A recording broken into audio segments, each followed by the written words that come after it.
Kuya Pat, pakitakpan mo yung pader, nalilito ako.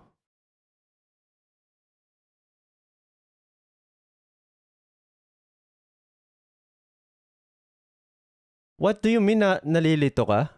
Ang liwanag? Of course. Medyo malakas kasi yung ilaw ko kaya maliwanag. Yung ba yung tinutukoy mo? Nasisilaw ako. What do you mean? Pwede mo naman babaan yung brightness ah. Screenshot ko sana kaso against the light.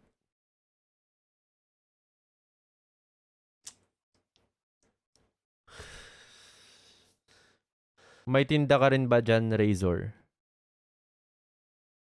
Para saan yung Razor? Kuya Pat, ba't nandyan ka sa gaming chair? Ayaw mo sa egg tray? Mods paki-block. Wait, sa fridge ba yung eggs? Kapag ka nasa bahay na, sure, ilalagay sa fridge. Pero kapag ka nasa supermarket pa, wala pa sa fridge, di ba? Nasa face cam po yung egg.